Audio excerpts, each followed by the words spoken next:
Well, I have to be honest with you right away because I'm a little nervous about being here tonight because I don't really do stand-up. Got a little sit-down comedy for you. Right.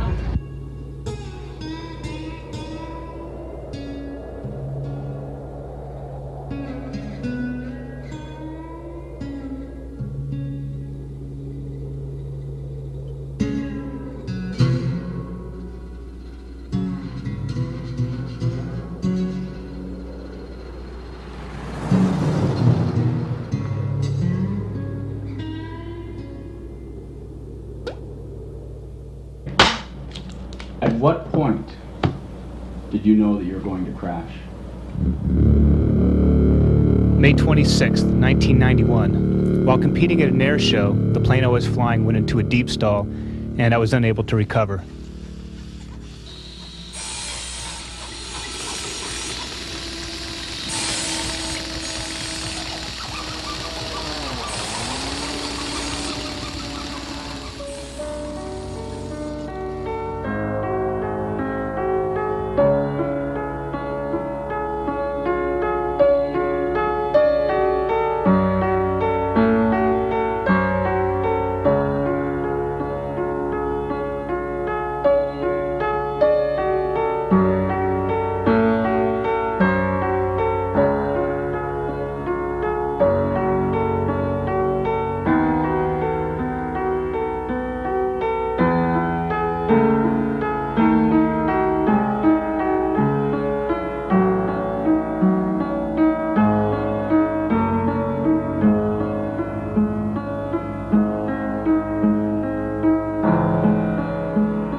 Brother.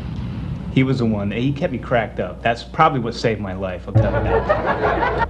Really, it's not all that bad being in a wheelchair. It's nothing to be upset about because I get great parking spots. It's really, it's a cultural advantage these days, you know? But the thing about it that really irritates me are some of the words and phrases that we use. They just don't seem to make sense anymore. You know, like my girlfriend was over last night, and she was getting ready to leave, and I told her I'd walk her to her car, and she said, "I'd like to see that." My Walkman doesn't work. Went across the street, the sign said, "Don't walk." So I didn't. Kept right on going. I take muscle relaxers and other pills for the pain, but they make me kind of drowsy. There is an alternative herbal remedy, works quite well, but, well, it has side effects too.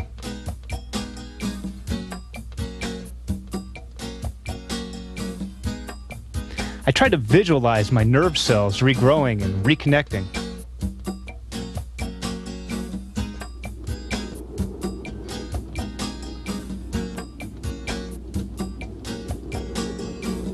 And I know the mind can play an important role with healing the body.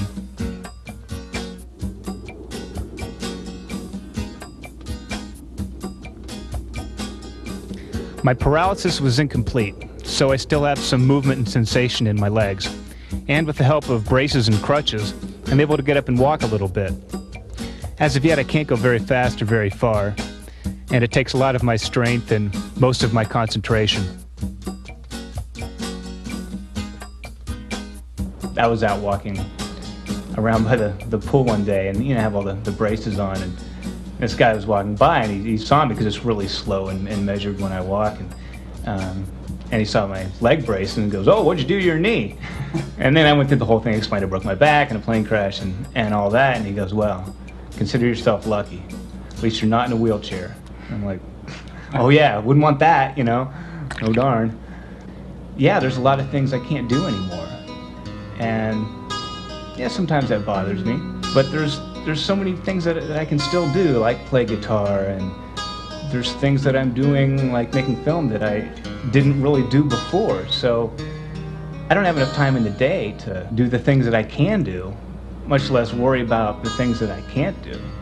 And well, you can't dance either.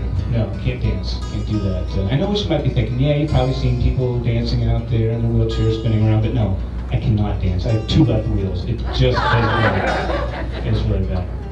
I'm not putting it out there like walking is the source of my happiness, or that, oh, I'll be happy once I can walk again. I can't wait that long, and there's too much to do in the meantime. I bought a pair of pants, slick and white. I wore them out on a date last night. I was tense, I must have been worrying. I spilled some coffee and I dripped a little urine. Now these pants weren't very cheap. Kmart prices can run kind of steep. I promised myself I wouldn't be, but the stains in pretty damn deep. Ground and dirt stain on my new slacks. I bought them on sale, can't take them back. I put them on and people will stare. I don't have anything to wear.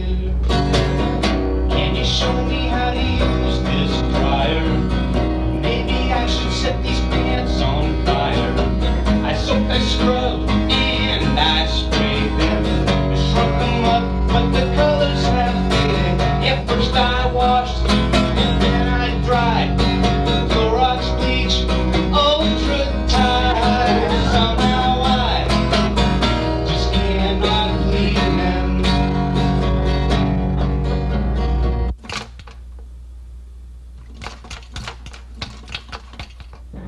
And then I heard this voice. I didn't really hear it in my ears, it was more in my head. Because I was alone in the plane.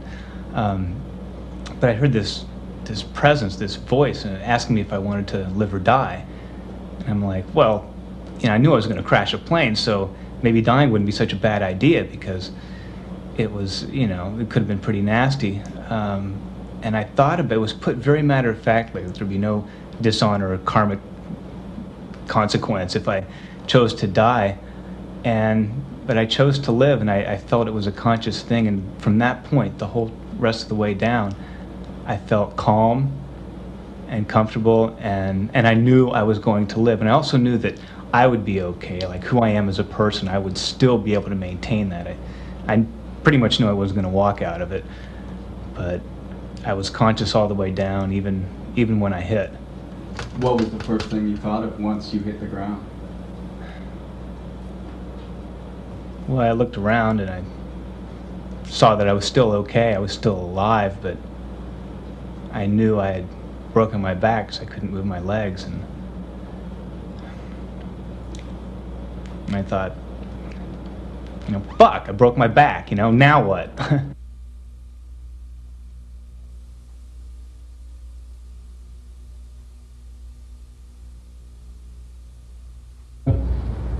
A lot of famous musicians die in plane crashes.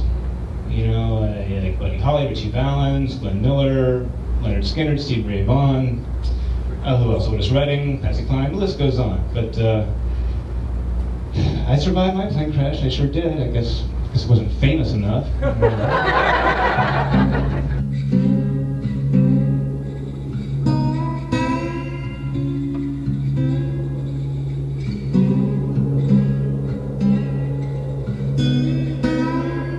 I knew that my life now would have meaning, that I live for a reason, to do something important, something of significance, to maybe give back to other people, to make this world maybe a little bit better place to live. But for some reason, I did live for a reason, and I guess I don't know what that reason is yet.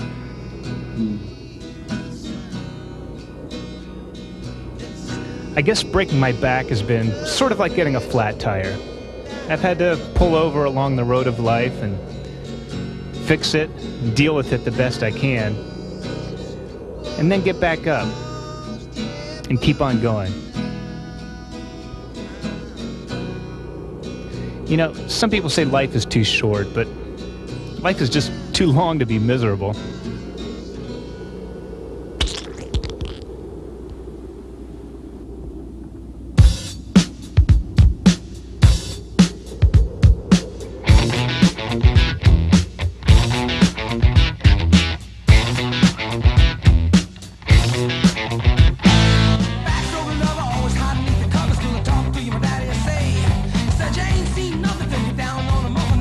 wanna be a champion.